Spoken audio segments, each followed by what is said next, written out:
दोस्तों, इंडिया गठबंधन के बड़े चेहरे ने आज मुख्यमंत्री पद की शपथ ली और इस शपथ के साथ ही इंडिया गठबंधन ने किया शक्ति प्रदर्शन। वो शक्ति प्रदर्शन जिसके बारे में लोकसभा चुनाव के बाद से लगातार बात हो रही थी, लेकिन आखिरकार वो शक्ति प्रदर्शन एक बार फिर से करीब 3-4 महीने बाद जमीन पर दिखाई दिया। दोस्तों, हरियाणा में जिस तरह से हारी कांग्रेस, उस हार के पीछे जम्मू कश्मीर में इंडिया गठबंधन की जीत पर लोगों ने चर्चा ही नहीं की। इस बात पर चर्चा होनी बहुत जरूरी है दोस्तों कि आज जम्मू कश्मीर के मुख्यमंत्री के तौर पर उमर अब्दुल्ला जब मुख्यमंत्री पद की शपथ ले रहे हैं तो वो कौन कौन सी बातें हैं, वो कौन कौन सी चीजें हैं जिसको लेकर बीजेपी पिछले 10 सालों में जम्मू कश्मीर के नाम पर पूरे देश में कहती रही, लेकिन जम्मू कश्मीर के लोगों ने ही उसे रिजेक्ट कर दिया। साथ में आपको ये भी बताऊंगी वीडियो में कि वो कौन सा दाव है जो बड़े करीने से, बड़ी होशियारी से कांग्रेस ने जम्मू कश्मीर में चला, जिसका फायदा या फिर ये कहने जिसका कम से कम नुकसान तो उसको झारखंड या महाराष्ट्र में नहीं होने वाला है। फायदा हो ना हो, लेकिन नुकसान तो नहीं होगा। दोस्तों, सब कुछ मैं आपको बताऊंगी, लेकिन पहले मैं चाहती हूँ कि आप इन तस्वीरों को देखें कि तस्वीरें हैं इंडिया गठबंधन के शक्ति प्रदर्शन की। जम्मू कश्मीर में उमर अब्दुल्ला मुख्यमंत्री पद की शपथ ले रहे हैं और उमर अब्दुल्ला और नेशनल कॉन्फ्रेंस, उनकी पार्टी इंडिया गठबंधन का हिस्सा है। लोकसभा चुनाव के दौरान भी जब इंडिया गठबंधन की बैठकें दिल्ली में हो रही थी या दूसरे राज्यों में हो रही थी, तब लगातार उमर अब्दुल्ला या उनके पिता इन बैठकों में मौजूद थे और मजबूती से इंडिया गठबंधन ने लोकसभा चुनाव भी लड़ा और विधानसभा चुनाव भी लड़ा। विधानसभा चुनाव में कांग्रेस पार्टी का गठबंधन था जम्मू कश्मीर में, लेकिन जम्मू कश्मीर में जिस तरह की उम्मीद कांग्रेस से नेशनल कॉन्फ्रेंस को थी, उस तरह कांग्रेस पार्टी ने परफॉर्म नहीं किया। 6 सीटें जम्मू कश्मीर में कांग्रेस पार्टी को मिली, जिनमें से 3 उसने कश्मीर में ही जीती, जम्मू में केवल 3 जीती। इस बात को लेकर बहुत लोगों को आशंकाएं थी कि अगर इतनी कम सीटें जीती हैं कांग्रेस पार्टी ने, तो फिर जो नई सरकार बन रही है उसकी क्या भूमिका उस नई सरकार में रहने वाली है। दोस्तों, इसका तोड़ कैसे निकाला है कांग्रेस ने, आगे मैं आपको बताऊंगी, लेकिन पहले मैं चाहती हूं कि आप जरा शक्ति प्रदर्शन की, जी हाँ, इंडिया गठबंधन के शक्ति प्रदर्शन की तस्वीरें देखें। आप देखिए, राहुल गांधी और प्रियंका गांधी जब श्रीनगर पहुंचे इस शपथ ग्रहण में शामिल होने के लिए, तो कुछ इस तरह से उनका स्वागत हुआ। इसके अलावा दोस्तों, समाजवादी पार्टी के मुखिया और इस वक्त लोकसभा में तीसरी सबसे बड़ी पार्टी बनकर उभरी समाजवादी पार्टी के मुखिया अखिलेश यादव श्रीनगर पहुंचे, उनका कुछ इस तरह से स्वागत हुआ। अखिलेश यादव ने न केवल उमर अब्दुल्ला के साथ फोटोज शेयर की, बल्कि ये भी बताया कि इंडिया गठबंधन की एकता जमीन पर अब भी कायम है। तो वो लोग जो कह रहे थे कि लोकसभा चुनाव के बाद एक गठबंधन टूट जाएगा या फिर ये एकता टूट जाएगी, जम्मू कश्मीर इसका उदाहरण है। दोस्तों, जम्मू कश्मीर में समाजवादी पार्टी के मुखिया मौजूद थे, उन्होंने तमाम तस्वीरें शेयर की। दोस्तों, इन तस्वीरों में आप देखिए सुप्रिया सुले मौजूद हैं, मतलब शरद पवार ने अपनी बेटी को भेजा है। इसके अलावा कनिमोजी मौजूद हैं और दोस्तों इसके साथ साथ आम आदमी पार्टी को भी न्योता दिया गया। आम आदमी पार्टी ने तो कमाल कर दिया, 1 सीट हासिल कर ली इस बार।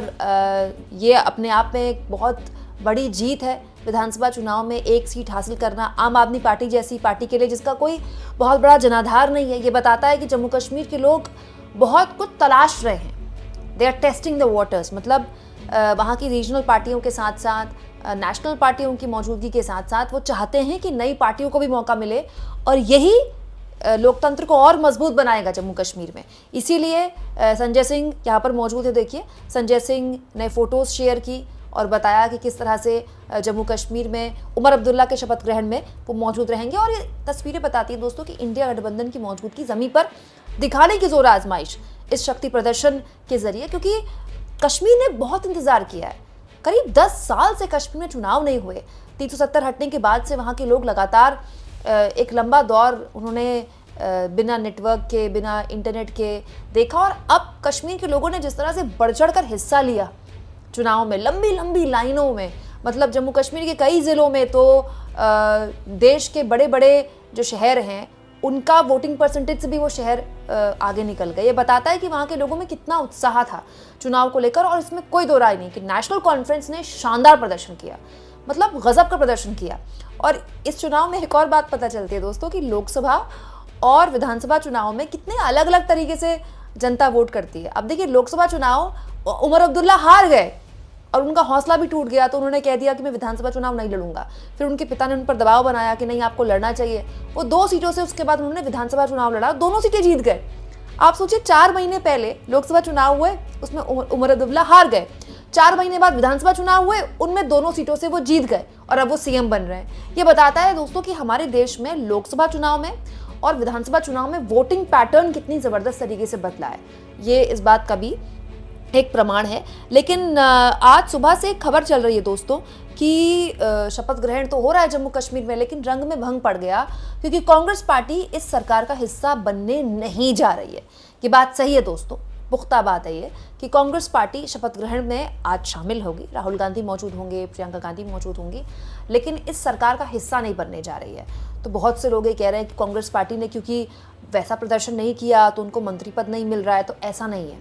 जो जानकारी निकल कर आई है दोस्तों वो ये है कि कांग्रेस पार्टी अभी झारखंड और महाराष्ट्र में उनको चुनाव में जाना है और बहुत से ऐसे मुद्दे हैं क्योंकि नेशनल कॉन्फ्रेंस तो कश्मीर की पार्टी है, मुख्यतः जम्मू में भी उसका जनाधार है, लेकिन कश्मीर की पार्टी है।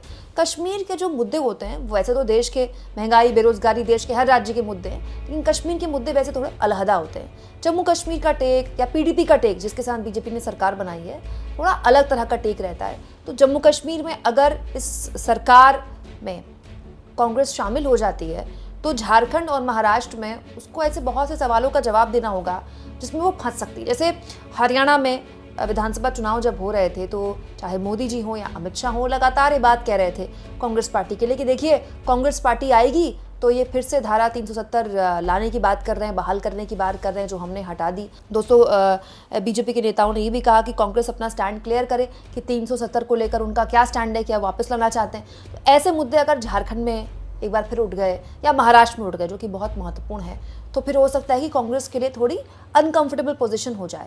तो एक बहुत मुझे लगता है सधा हुआ कदम है, ये होशियारी वाला कदम है, क्योंकि कश्मीर में आपको 1-2 मंत्री पद मिल भी गए तो आपको उसका नुकसान ज़्यादा हो जाएगा।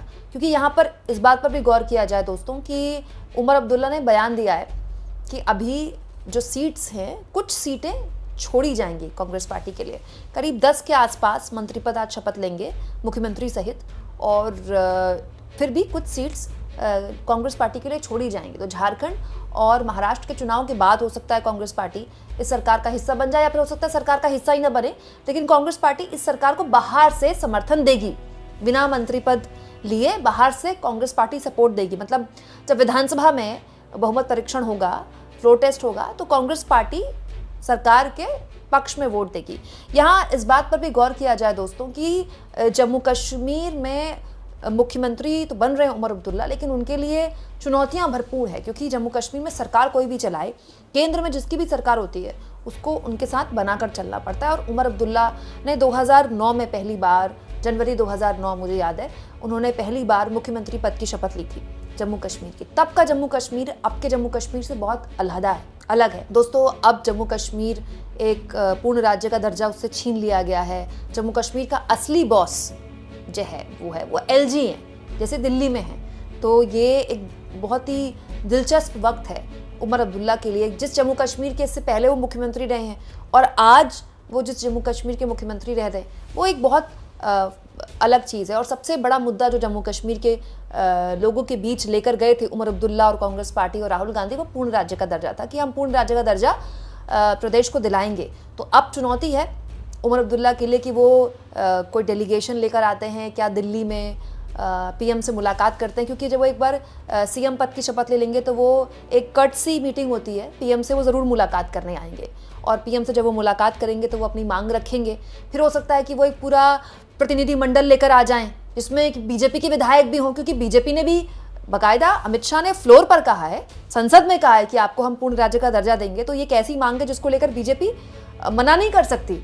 पूरे चुनाव में जब मोदी जी भी थे, अमित शाह भी प्रचार के लिए जा रहे थे, तो बीजेपी ये कह रही थी कि हम देंगे आपको पूर्ण राज्य का दर्जा, लेकिन अब वो कब दिया जाता है और कब तक टाला जाता है ये अपने आप में महत्वपूर्ण होगा। तो बहुत सी चीज़ें हैं जो कि जम्मू कश्मीर की राजनीति में अभी आगे देखने को मिलेगी, लेकिन ये तस्वीर सुखद है और मुझे लगता है कि ये इंडिया गठबंधन की बहुत बड़ी जीत की तस्वीर है दोस्तों, जिसमें नेशनल कॉन्फ्रेंस ने शानदार प्रदर्शन किया और अपनी मौजूदगी के साथ ये दर्ज कराया ज़मीन पर कि 10 साल किसी राज्य में राजनीतिक गतिविधियां जब रुक जाएं, उसके बावजूद भी आप इतनी ज़बरदस्त जीत दर्ज कर सकते हैं। बताता है कि ज़मीन पर आपकी पकड़ कितनी मजबूत है, आपका कैडर कितना मजबूत है। आप इस मुद्दे पर क्या सोचते हैं दोस्तों, कमेंट बॉक्स में जरूर लिखें। और जितना हो सके चैनल को शेयर करें, सब्सक्राइब करें और थैंक्स और ज्वाइन के ऑप्शन से अगर आप चाहें तो कुछ आर्थिक मदद भी चैनल की जरूर करें।